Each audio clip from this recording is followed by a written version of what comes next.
Pessoal, esse tópico de compiladores, ele não é assim central para o pessoal de sistemas de informação, não. Ele é mais importante para o pessoal de ciência da computação. Mas, de qualquer forma, é importante a gente ter uma noção do que se trata, saber como funciona o compilador. Muitas coisas eu acho que vocês já sabem, a gente vai só dar uma formalizada. E linguagens formais, menos ainda. Só para você saber que existe, saber já ter visto uma máquina de estados finitos, alguma coisa assim, tá? Então é um tópico assim meio que extra para o curso de sistemas de informação, tá?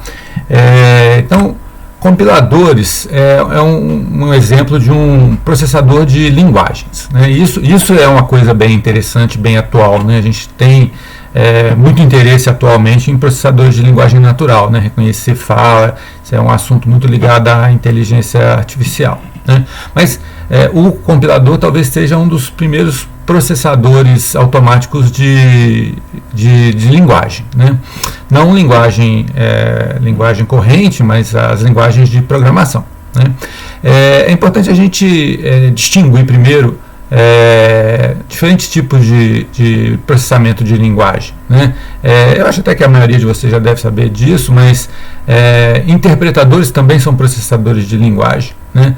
Interpretadores, eles pegam o código de programação e interpretam linha por linha do código, né? A diferença para o compilador o compilador pega o código inteiro, gera um código executável inteiro, ao invés de executar um por um, tá? Então o interpretador, ele pega uma linha, interpreta, executa.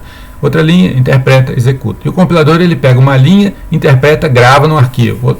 Outra linha, interpreta, grava no arquivo. Outra linha, interpreta, grava no arquivo. Para depois você poder executar esse arquivo gerado. Normalmente, você consegue executar de forma mais eficiente porque a interpretação já está feita, né? Com o interpretador, você tem que interpretar antes de executar. Com o compilador, eu já tenho tudo lá interpretado. Então, ele tende a gerar um código mais rápido, né? E a gente tem uma outra classe aí que é um montador. O montador é utilizado basicamente para a linguagem assembler, que gera um código executável a partir desse assembler. E a característica principal do assembler é que ele é uma linguagem 1 para 1, né? Altamente dependente do hardware. Então eu tenho um comando em assembler para cada instrução prevista no set de instruções do processador. Então normalmente a gente usa pouco isso, exceto quando o problema exigir uma velocidade, né, um desempenho excepcional, que a gente possa usar alguma coisa direto, específico da máquina, e a gente vai ter que apelar para o assembler. Mas normalmente é muito difícil de programar em assembler, é muito trabalhoso, você não consegue fazer coisas muito complexas, né? Além disso, a gente tem pré-processadores que transformam a linguagem de alto nível em outra linguagem de alto nível, né? Então, hoje em dia, a gente tem uma tendência de ter um compilador único para uma linguagem e ter uma série de outras linguagens de alto nível que você gera com um pré-processador aquela linguagem daquele compilador, que aí a partir daí a gente gera o código executável, né?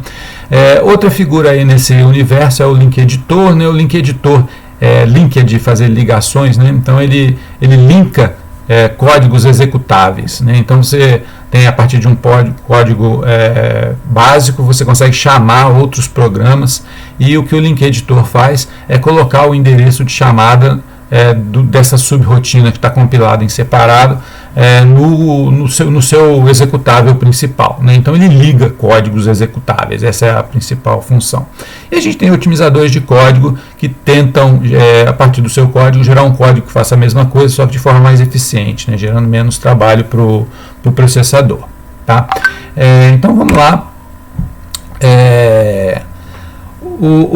Os compiladores, de uma forma geral, eles são programas complexos, né? São programas que necessita de muita confiabilidade e não é uma coisa trivial, não é uma coisa simples, mais ou menos como sistemas operacionais, tá? Então, é muito importante a gente organizar os compiladores de uma forma que o problema se torne tratável, você consiga transformar um problema complexo em vários problemas pequenos mais tratáveis. Você consegue resolver cada um desses problemas pequenos de forma correta, sem gerar erro, para ter um programa maior, também livre de erros, né? Normalmente, os compiladores eles são divididos em duas fases, a fase de síntese e a fase de análise, tá? A fase de síntese é a fase que tenta detectar erros, tenta verificar se o código está válido. Ele é uma fase muito ligada à linguagem de input, né, ao que você está pedindo, a forma como você está pedindo o que você precisa para o computador. E a fase de análise a partir daquele código, ele gera o código executável. Então é uma fase mais ligada ao output, né? É mais ligada à arquitetura da máquina onde você vai executar esse código. Ele vai gerar o código para aquela máquina a partir de um código, normalmente um código intermediário gerado a partir da fase de síntese. Tá? Então esse desenho meio que mostra isso. Então a gente tem, a partir do programa fonte, que é aquele programa escrito em texto, lá num processador de textos normalmente, a gente tem uma fase de análise, tá? Normalmente se divide em pelo menos 3 fases, né? Um analisador léxico, um analisador sintático e um analisador semântico. E depois uma fase de síntese, que é essa macrofase aqui, que vai, no final das contas, gerar o código para a máquina-alvo que eu estou querendo gerar o programa, onde eu vou executar o meu programa. Né? Então, essa fase de análise também é chamada de front-end, é que recebe os dados, né, recebe o input, e essa fase de síntese também é chamada de back-end, é o que gera o resultado do seu processamento. Né?